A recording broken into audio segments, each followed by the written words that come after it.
Good morning বন্ধুরা, কেমন আছেন সবাই? আশা রাখছি আপনারা প্রত্যেকেই ভীষণ ভালো আছেন। গতকাল আমরা হোটেলে পৌঁছানোর পর সকলেই কিন্তু খাওয়া দাওয়া করে রেস্ট নিয়েছি। কাল কিন্তু আর বিচে যাওয়া হয়নি। সমুদ্রে এসেছি অথচ সমুদ্রে স্নান করব না, এটা তো হতেই পারে না। তাই আমরা সকাল সকাল আজ বেরিয়ে পড়েছি স্নানের উদ্দেশ্যে। দেখছেন আমাদের গ্রুপের কিন্তু সকলেই রয়েছে, অনেকে এগিয়ে গেছে আর অনেকে পেছনেও রয়েছে। আমরাও চলে এসেছি ওদের সকলের সাথেই। তো চলুন এখানে কি কি করছি মজা শেয়ার করব আপনাদের সাথেও। আসলে সমুদ্র দেখার জন্য কিন্তু যেদিন আমরা বাসে উঠেছি সেদিন থেকেই মনে বেশ আনন্দই ছিল, কতক্ষণে সমুদ্রের কিনারে এসে পৌঁছাবো। আসলে সমুদ্রের তো কুল কিনারা কিছুই বোঝা যায় না, তবুও বিচের কাছে আসলে মনে হয় সমুদ্রকে একেবারে হাতের মুঠোয় ধরে ফেলেছি। আর দেখুন প্রচণ্ড রোদের মধ্যে চারপাশের অবস্থাটা, এখানে কিন্তু ডাবের দামটা যথেষ্টই কম। বিচে অনেকেই বসে রয়েছেন আর অনেকে স্নান করতেও নেমে গিয়েছেন। আমরা এসেছি বেশ সকাল সকাল, তবুও দেখুন বেশ ভালো ভিড় রয়েছে কিন্তু চারপাশটায়। চলুন এগিয়ে যাওয়া। সমুদ্র আমাকে বরাবরই ভীষণ কাছে টানে, তাই আজও কিন্তু টেনে নিয়ে এসেছে। সকাল থেকে যখন ঘুম ভেঙেছে তখন থেকেই কেবল ভেবেই যাচ্ছি কতক্ষণে সমুদ্রে গিয়ে পৌঁছাবো। অবশেষে সব প্রতীক্ষার অবসান, আমরা কিন্তু চলে এসেছি খুব কাছে। আর অনেক দূর থেকে যখন ঢেউগুলো কাছাকাছি আসছে দেখতে এত ভালো লাগছে কি বলবো। মনে হচ্ছে বেশ খানিকক্ষণ পাড়ে বসে থাকি, তারপর জলে নামবো। কিন্তু জলও ভীষণ কাছে টানছে, দেখা যাক মন ঠিক কোন দিকে সায় দেয়। আজ আমি শুধুমাত্র মনের কথা শুনবো, মাথাকে কাজ করতেই দেব না। কেন জানেন তো, যখন খুব ভালো লাগার মুহূর্ত আসে মাথা এবং মন সবসময়ই কিন্তু বিপরীত কথা বলে। তবে আজ এত একটা সুন্দর জায়গায় এসে কিছুতেই মাথাকে প্রশ্রয় দেওয়া যাবে না। তো দেখুন সবাই কিন্তু নেমে পড়েছে জলে, আর ধীরে ধীরে আমারও মনে হচ্ছে একটুখানি পা ভিজিয়ে নিই।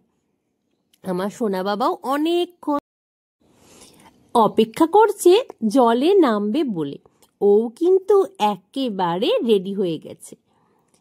তো চলুন আরও কি কি করছি সবটা শেয়ার করি। আমাদের সাথে যারা এসেছেন এখানে তারা কিন্তু দেখুন বেশিরভাগই নেমে পড়েছে, আর ছোট বাচ্চারা খেলায় মত্ত হয়ে গেছে এই বালিগুলো নিয়ে। এটা যদিও আমার বেশ ভয় ভয় লাগে, কখন ছোটদের চোখে মুখে প্রবেশ করে একটা ক্ষয়ক্ষতি হয়ে যায়। দেখুন এখানে কিন্তু উটও রয়েছে, অনেকেই উটের পিঠে চড়ছেন, কিন্তু আমার বেশ ভয় লাগে উটের পিঠে চড়তে। সেই কারণে আজই কিন্তু সেই চেষ্টাটা আর চালাচ্ছি না। চারপাশটা দেখুন কত সুন্দর, জল যেমন কাছে টানে, সমুদ্রের কাছে এসে এই যে ঘোড়া, উট, এখানে যে সমস্ত যাত্রীরা উঠছেন তাদের দেখতেও মন্দ লাগে না। আশেপাশ দিয়ে কিন্তু অনেক দোকান বসে, তবে অনেক দোকান এখনো বন্ধ রয়েছে, হয়তো বেলার দিকে খুলবে, যেহেতু আমরা খুব সকাল সকাল এসেছি সমুদ্রের পাড়ে। দেখুন এই উটটিতে এখানে কিন্তু বেশ অনেকেই উঠে পড়েছেন, আর এই যে আমাদের গ্রুপ। এছাড়াও অনেকেই এসেছেন আমাদের সাথে, কিন্তু সবাইকে তো সমুদ্রের পাড়ে এসে একসাথে পাওয়া মুশকিল। আমরা একসাথে এসেছি এই অবধি, তারপরে যে যার মতো জলে নামতে শুরু করে দিয়েছেন।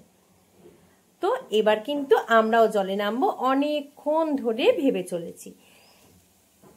কিন্তু চারপাশের যে দৃশ্যগুলো দেখতে পাচ্ছি এই দৃশ্যগুলো তো বাড়ি ফেরার পর আর দেখতে পাবো না, তাই এখানেও কিছুটা সময় আবদ্ধ হয়ে যাচ্ছে মন।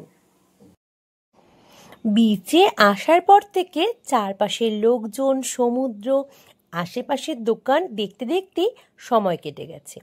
উটগুলোকেও কিন্তু মন্দ লাগছিল না। এবার আমরা নেমে পড়েছি জলে, এবার কিন্তু বেশ লাগছে, তবে সাহসে ভর করে অনেকটা দূর এখনো যাওয়া হয়ে ওঠেনি।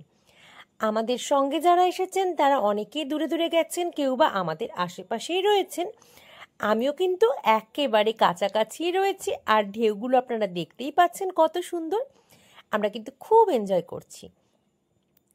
আমার সোনা বাবাও চেষ্টা করছে দূরে যাওয়ার, কিন্তু যখনই ঢেউগুলো ওর পায়ে এসে ছুঁয়ে দিচ্ছে ও আবার ভয়ে পাড়ে চলে আসছে। এই দৃশ্যগুলো কিন্তু বেশ সুন্দর। আর সবচেয়ে সুন্দর, আমরা যদি বেশি ডিপে নাও যাই তবুও কিন্তু সমুদ্র এসে এত সুন্দরভাবে পাড়ে পা ভিজিয়ে দিয়ে যাচ্ছে। দেখুন, শুধু পা নয়, এখন কিন্তু আমি প্রায় অর্ধেকটা ভিজেই গিয়েছি। খুব সুন্দর রয়েছে আজকের ঢেউ। সবাই বলছে কিছুক্ষণের মধ্যে কিন্তু জোয়ার আসবে। পুরীর সমুদ্রের ঢেউ কিন্তু যথেষ্ট বেশি। আমাদের যারা সহযাত্রী রয়েছেন অনেকেই ডাকছেন কাছে আরও একটু ভেতরের দিকে যাওয়ার জন্য, কিন্তু আমি পারছি না যেতে। তার কারণ আমার সোনা বাবাও কিন্তু রয়েছে কাছাকাছি, আর আমি গেলে ও যাওয়ার চেষ্টা করবে। যেহেতু প্রথম এসেছে আর ও বেশ ভয়ও পাচ্ছে, তাই ওর ভয় ভাঙানোর চেষ্টা না করে আমি এখানেই রয়েছি। দেখুন, সমুদ্রের ঢেউ এত বেশি, পেছনে এই ছেলেটি স্নান করছিল। ও ঢেউয়ের স্রোতে আমার কাছাকাছি চলে এসেছে। সমুদ্র ধাক্কা দিয়ে যেন সবাইকে পাড়ে এনে ফেলছে। যদিও আপনারা শুধুমাত্র একটা দিকের দৃশ্যই দেখতে পাচ্ছেন, চারপাশ কিন্তু রয়েছে সমুদ্রের বেশ জমজমাট। অনেকে স্নান করছেন, অনেকে বসেও রয়েছেন। আর আমার সোনা বাবার ভীষণ ইচ্ছা করছে আশেপাশের সমস্ত বাচ্চারা বালি নিয়ে কিছু তৈরি করার চেষ্টা করছে, ও কিছু একটা তৈরি করবে। তাই স্নান করে আমরা বসে পড়েছি ওপরের দিকে।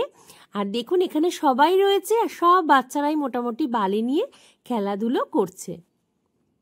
প্রচণ্ড রোদ, এখানে তাকানো যাচ্ছে না সঠিকভাবে। দেখেছেন, ও নিজের মতো করেই কিছু একটা করার চেষ্টা করছে, তবে কি যে চেষ্টা করছে সেটা আমি যদিও এখনো বুঝতে পারিনি। আবার একভাবে বসে থাকাও যাবে না, ওকে সমুদ্রের জলে স্নানও করতে হবে। তাই এক পা দুপা করে এগোচ্ছে।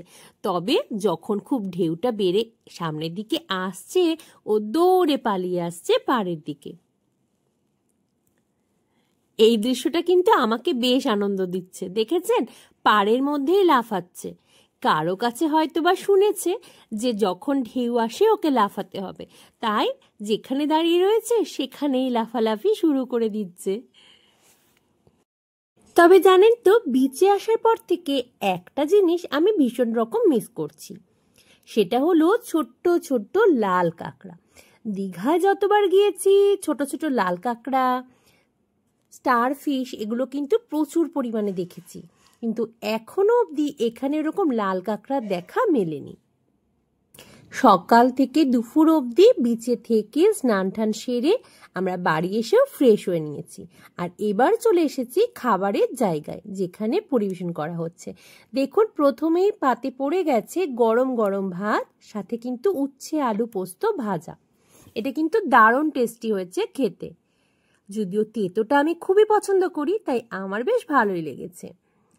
এবার আরও কি কি আছে চলুন দেখিয়ে দিই আপনাদের। এবার রয়েছে টক ডাল, যেটা করা হয়েছে চালতা দিয়ে। বেশ দারুণ হয়েছে কিন্তু খাবারটা খেতে। যেহেতু আমরা একসাথে এসেছি বাসে, সবার জন্যই রান্নার আয়োজন কিন্তু করা হচ্ছে। আর রান্নাগুলো প্রত্যেক দিনেরই ভীষণই টেস্টি করা হয়েছে। এবার দেখুন, চলে এসেছে পার্শে মাছ, যেটা সর্ষে পোস্ত দিয়ে করা হয়েছে এবং খেতে অসাধারণ। আর এবার শেষ পাতে রয়েছে মিষ্টি মুখ করার জন্য চাটনি পাঁপড়। এটা দিয়েই কিন্তু আমি আজকের ভিডিওটা শেষ করব। পরবর্তী সময় কি কি করছি সেটা দেখতে হলে অবশ্যই কিন্তু আপনাদের সাথে থাকতে হবে মৌসুমীজ ওয়ার্ল্ডের। সকলে কিন্তু পাশে থাকবেন আমার।